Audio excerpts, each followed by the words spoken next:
திடீர்னு குளிர்காலம் திடீர்னு பருவகாலம் மாறி மாறி வருவதற்கு இந்த சாய்மானம் ரொம்ப தேவை. வேணும்னு பர்பஸா வேணும்னு பிளான் பண்ணி செஞ்ச மாதிரி அது அமைக்கப்பட்டிருக்கு. அதை விட்டுருங்க. இல்ல நம்ம வாழ்றோம் 365 கால் நாள்ல சுத்தி முடிச்சிருது. நமக்கு பின்னாடி வந்துருது மத்ததெல்லாம். நம்ம தான் நமக்கு பின்னாடி எங்கேயுமே வர்றதா நம்மளோட தூரம். அடுத்து செவ்வாய் இருக்குது. செவ்வாய்க்கு தான் போறது ட்ரை பண்ணிட்டு இருக்கானுவோ, மிஷின்களை அனுப்பிட்டு இருக்கிறான். அப்ப செவ்வாய் வந்து 23 கோடி மைல் இருக்குது, கிலோமீட்டர்ல இருக்குது. இங்க எவ்வளவு தூரம்? சூரியன்ல இருந்து இங்க இருந்து 8 கோடின்னு வைங்களேன். சூரியன்ல இருந்து வந்து 23, பூமியில இருந்து இப்படி போனா எவ்வளவு 15 கழிச்சுக்கிறங்க. பூமியில இருந்து போறானா இவன் 23 கோடி போக தேவையில்லை. 15 கோடி ஆல்ரெடி சூரியன்ல வந்ததுனால ஒரு 8 கோடி கிலோமீட்டர் இங்க இருந்து இருக்கிறது. அப்ப சூரியன்ல இருந்து 23 கோடி கிலோமீட்டர்ல இருக்கிறது. அங்க என்ன மேட்ரு? இப்ப நமக்கு காத்து இருக்குல்ல, இங்க இருக்கிற காத்துல 100ல் 1 தான் அங்க இருக்குது.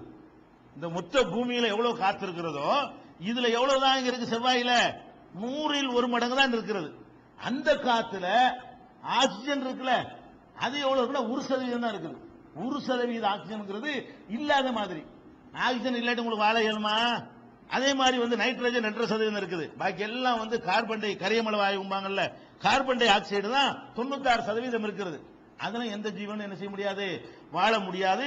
வெப்பத்தை எடுத்துக்கிட்டா கூட என்ன ஆகுதுன்னா 87 டிகிரி வந்து வெப்பமா இருக்கு. நம்மள தள்ளி இருக்குது. ஆனா தள்ள நீங்க வந்து வெப்பம் குறையும் நினைக்கிறீங்க. ஆனா பகல் நேர வெப்பத்தை எடுத்துக்கிட்டீங்கன்னா 87 டிகிரி வெப்பம் இருக்குது. நமக்கு 40 45 நிக்குது இல்லையா? அதுல வந்து 87 டிகிரி பகல்லையும் இரவுல -17 குளிர். அதாவது இந்த வெப்பம் வந்து நம்ம மூளையை கொதிக்க வச்சுப்படும், குளிர் நம்மளை விரவு கட்டையாக்கிப்படும். -17. அப்ப அதாவது -0க்கு வந்துட்டு அப்படி கழிஞ்சிட்டே போறது. -17. அப்ப -17 டிகிரிங்கிறது வந்து மனுஷன் வாழ முடியாது. இது வந்து ஒரு வருஷமும் ஒரு 88 நாள்ல சுத்துது நம்ம கணக்குப்படி சுத்தி முடிக்குதுன்னு வைங்களேன். அதுக்கு அடுத்து வியாழன் தான் உள்ளதுல பெருசு. அது எவ்வளவு தூரத்தில் இருக்குன்னு கேட்டா 78 கோடி கிலோமீட்டர். எங்க இருந்து? சூரியன்ல இருந்து. 78 கோடியில் இருக்கிறதுனால அந்த குளிர்ச்சியை கணக்கில் எடுக்க இயலாது. அந்த குளிர்ச்சியில எதுவுமே வாழ முடியாது. 78 கோடி, நம்ம 15 கோடியில இருக்கிறதே இப்படி இருக்குதே. அப்ப 78 கோடி கிலோமீட்டருக்கு போனுச்சுன்னு சொன்னா வியாழன்லாம் பயங்கரமான வியாழனாகட்டும். அதுக்கு அடுத்து சனி இருக்குது, அது 142 கோடி கிலோமீட்டர். எங்க இருந்து? சூரியன்ல இருந்து இப்படி போயிட்டே இருக்கு. 142 கோடி கிலோமீட்டர். இன்னும் குளிர். யுரேனஸ் எடுத்துக்கிட்டீங்கன்னா 178 கோடி கிலோமீட்டர், இன்னும் தள்ளுது. சூரியனுடைய வெப்பமே படாது. அவ்வளவு தொலைவுக்கு தள்ளி போயிடுது. 178 கோடி மைலுக்கு இந்த சூரியனுடைய வெப்பம் இதுல பட முடியுமா? பயங்கரமான குளிர் இருக்கும். அப்ப நெப்டியூன் எடுத்துக்கிட்டீங்கன்னு சொன்னா 450 கோடிங்க. எவ்வளவு தூரம்? 450 கோடி கிலோமீட்டர் தூரத்தில் இருக்குங்கிறான். புளூட்டோ எடுத்துக்கிட்டீங்கன்னா 590 கோடி 600 கோடி. நம்ம 15 கோடி என்ன 600 கோடி என்ன? இதுல இந்த அவன் போய் விஞ்ஞானிட்ட கேளுங்க. எல்லா விஞ்ஞானியும் சொல்லுகிறான் இந்த குளிர்ல எவனுக்கு வாழ இயலாது. இந்த 590 கோடி மைலுக்கு அப்பால கிலோமீட்டர்ல இருக்கக்கூடியதுல எவ்வளவு குளிர் இருக்கும் அது ஒண்ணு கணக்கு எடுக்கலையுமே. இப்ப செவ்வாய்க்கு போயிருக்கலாம், என்னத்த கணக்கு எடுத்தாலும் மைனஸ் போட்டுட்டே இருக்க வேண்டியதான். அவ்வளவு டிகிரில இருக்கும். நம்ம எந்த ஒரு ஜீவனும் என்ன செய்ய முடியாது, வசிக்கவே முடியாது.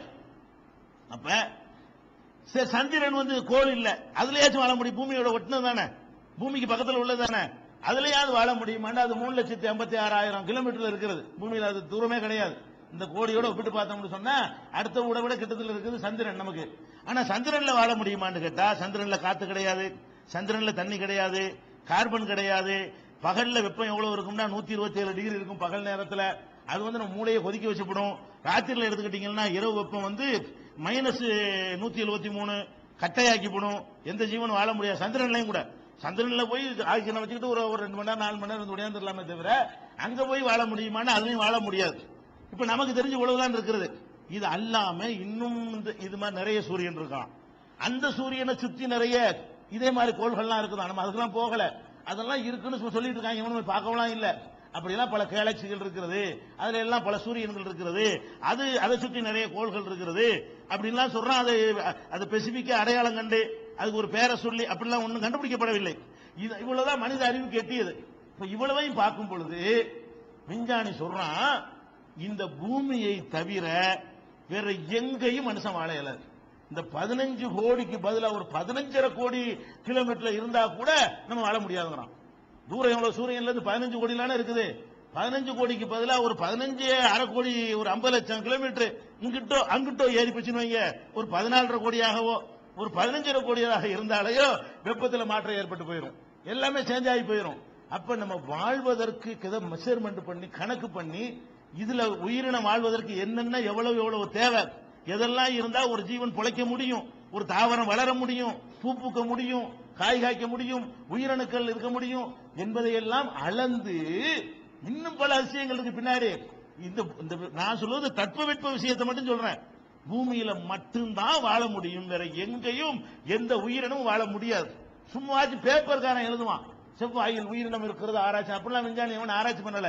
இவங்க விவரம் இல்லாம எனக்கு பேப்பர்காரன் எழுதிட்டு இருக்கிறது உயிரினம்லாம் இருக்க இயலாது என்பதுதான் விஞ்ஞானிகளுடைய திட்டவட்டமான தீர்க்கமான முடிவு. இப்ப வாங்க அல்லாஹ் சொல்றத பாருங்க. அல்லாஹ் என்ன சொல்றான் பூமியை பத்தி பேசும் பொழுது, ஓ பஸ்ஸபிஹா மின் குல்லி தாபத்தின், இந்த பூமியிலே தான் அனைத்து உயிரினங்களையும் பரவ செய்திருக்கிறேன். இவ்வளவு படைச்சிருக்கேன், வேஸ்ட் நினைச்சாது, எதுக்குன்னு நீ பின்னாடி கண்டுபிடிச்சிக்க, அதெல்லாம் உனக்கு வேஸ்டா கூட தெரிஞ்சிட்டு போகுது. நான் உயிரினத்தை பரவ செஞ்சு இங்க மட்டும்தான் அனைத்து உயிரினங்களையும் இதில் தான் பரவ வைத்திருக்கிறேன், பூமியில் மட்டும்தான். வேற எந்த கோள்ல ஒரு எறும்போ, எறும்புக்கு சின்ன ஒரு ஜீவனோ இருக்க முடியாது என்று 2வது சூறாவுல 164வது வசனத்தில் அல்லாஹ் சொல்லி காட்டுகிறான்.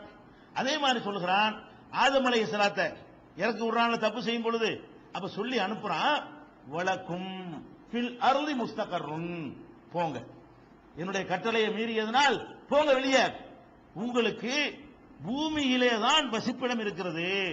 முஸ்தகர்ருன் ஃபில் அர்லின்னு சொல்லாம ஃபில் அர்லி முஸ்தகர்ருன் மாத்தி சொல்றான். மாத்தி சொன்னா என்னவாகும்னா பூமியில தான் இருக்குங்கிற ஒரு அர்த்தம் அரபு மொழியில வரும். வலக்கும் ஃபில் அர்லி முஸ்தகர்ருன், பூமியில் தான் உங்களுக்கு வசிப்பிடம் இருக்கிறது என்று சொல்லி அனுப்பியதாக 2:36லையும் 7:24லையும் அல்லாஹ் சொல்லி காட்டுகிறான். அதே மாதிரி வலக்கது மக்கன்னாக்கும் ஃபில் அர்லி, பூமியில் உங்களை வசிக்க செய்திருக்கிறோம், வஜஅல்னா லக்கும், உங்களுக்காக அமைத்திருக்கிறோம், ஃபீஹா மஆயிஷ, அதில் தான் வாழ்க்கை சாதனத்தை அமைத்திருக்கிறோம், வாழ்வதற்கு தேவையான சாதனங்களை எல்லாம் பூமியில் அமைத்திருக்கிறோம் சொன்னா வேறையில் இருக்கும் அர்த்தம் வந்துடும். பூமியில் தான் அமைத்திருக்கிறோம் என்ன அர்த்தம், வேற இல்லைன்னு அர்த்தம்.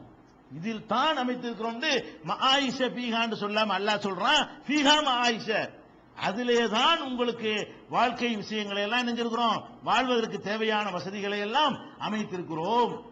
எங்க சொல்றான் 7:10 சொல்றான், ஒல் அர்த வலஅஹா லில் அனாம், பூமி இருக்குத அத அல்லாஹ் தேவையான அளவுக்கு தாழ்த்தி இருக்கிறான். சூரியன்ல இருந்து கொஞ்சம் ஏத்தி இருந்தான்னு வைங்க, எரிஞ்சு சாம்பலா போயிருப்பீங்க. மனிதர்களுக்காக பூமி அல்லாஹ் நினைஞ்சிருக்கிறான், அப்படி கொஞ்சம் இறக்கி இருக்கிறான், மெர்க்குரியோட சேர்த்துறாம வெள்ளியோட சேர்த்துறாம உங்களை கொண்டாந்து நினைச்சிருக்கான். தேவையான அளவுக்கு நான் தாப்பா கொஞ்சம் இறக்கி வச்சிருக்கிறேன் பூமியை, என்னமோ இழுத்து இறக்குறமேற்ற மாதிரி எல்லாம் சொல்றான். உண்மை அது, சயின்ஸ்ல அப்படிதான் சொல்றாங்க. அப்ப 55:10 எல்லாம் சொல்லி காட்டுகிறான். அதே மாதிரி வல்லாஹு அல்லதி ஜஅலலக்குமுல் அர்த பிசாத்தன், பூமியை உங்களுக்கு விரிப்பாக வாழ தகுந்ததாக ஆக்கியிருக்கிறேன் என்று சொல்றான் 71:19. அப்ப இவ்வளவு விஷயங்களை நம்ம சிந்திச்சு பார்க்கிற மேட்டர் என்னன்னு கேட்டா, மக்கள் பூமியில தான் வாழ்ந்தாங்க. ரசூல் ஸல்லல்லாஹு அலைஹி வஸல்லம் நபிகள் நாயகம் அல்லாஹ்வுடைய தூதர்னு சொல்லும் பொழுது எல்லாரும் எங்க வாழ்ந்தாங்க, பூமியிலான வாழ்ந்தாங்க. இது ஒரு மேட்டரை போய் சொல்லணுமா, அவங்களுக்கு ஒன்று விளங்கி இருக்காது, பூமியில தான். ஆமா பூமியில அதெல்லாம் வாழ ரொட்டி மாதிரி நினைச்சாங்க. சந்திரன் எல்லாம் என்ன நினைச்சிருப்பாங்க, ஒரு சப்பாத்தி அளவுக்கு இருக்குன்னு அந்த மக்கள் விளங்கியிருப்பாங்க. சூரியனை ஒரு 3 சப்பாத்தி அளவுக்கு பெருசுன்னு விளங்கியிருப்பாங்க. அதான் அவங்களுக்கு தெரியுமே தவிர இதெல்லாம் கோடு அதுல இந்த இதெல்லாம் விளங்காம செய்யும் அந்த மக்களுக்கு விளங்காது. அவங்களுக்கு இது சொன்னது இல்ல, இது கியாமத் நாள் வரைக்கும் உள்ளவர்களை எச்சரிப்பதற்கு வழங்கப்பட்ட வேதம். அவங்களுக்கு தெரியாத விஷயம் பின்னாடி கண்டுபிடிப்பாங்க. அதுக்காக அல்லாஹ் சொல்றான், அட எல்லா ஜீவனும் இதிலே தான் இருக்கிறதுங்கிறது எவ்வளவு பெரிய உண்மை. இதுல தான் வாழ முடியும், இதுல தான் வாழ்க்கைக்கு தேவையான அனைத்தையும் செய்திருக்கிறேன் என்பதெல்லாம் இன்றைய அறிவியல் விஞ்ஞானிகள் சொன்னது அப்படி பிரதிபலிக்கிற. இது படைச்சவனுக்கு சொல்ல முடியுமா, முகமதுக்கு சொல்ல முடியுமா? குர்ஆன் தன்னைத்தானே இறைவேதம் நிரூபிக்குதா இல்லையா? இது முன்னாள் இதுக்கு சாட்சி பகரணுமா? இதுல உள்ள செய்திகளை நமக்கு என்ன செய்கிறது, இது அல்லாஹ்விலிருந்து வந்ததுதான் என்பது சந்தேகத்துக்கு இடமில்லாம நிரூபிக்கிற அதிசயத்தை பார்த்து விஞ்ஞானம் நீங்க எடுத்துக்கொள்ள கூடாது. இதுல ஒவ்வொன்றையும் நீங்க கவனிக்க வேண்டிய விஷயம், இது எப்படி அன்னைக்கு இவருக்கு தெரியும், இது எப்படி முகமதுக்கு தெரியும், அவர் காலத்தில் இருந்த அறிவை கொண்டு, அவருக்கு இருந்த அறிவை கொண்டு இதை எப்படி சொல்ல இயலும்? ஒரு 500 வருஷத்துக்கு முந்தி கூட இதை சொல்ல இயலாத, ஒரு 300 வருஷத்துக்கு முந்தி கூட இதை சொல்ல முடிஞ்சிருக்காத, இவருக்கு எப்படி சொல்ல முடிஞ்சு? அப்ப இவர் சொல்லல, இவரை படைத்த இறைவன் சொன்னான், நம்மை படைத்த அந்த வானத்தை படைச்ச பூமியை படைச்ச பூமியில இவ்வளவு ஏற்பாடுகளையும் எவன் செஞ்சானோ அவன் தான் சொன்னான் என்பதுதான் இதில் நிரூபணமாகிறது. அப்ப தன்னைத்தானே உண்மை என்று நிரூபிக்கிற விஷயத்தில் திருக்குர்ஆன் தனித்து விளங்குகிறது. இது மாதிரியான இன்னும் சில தகவல்களை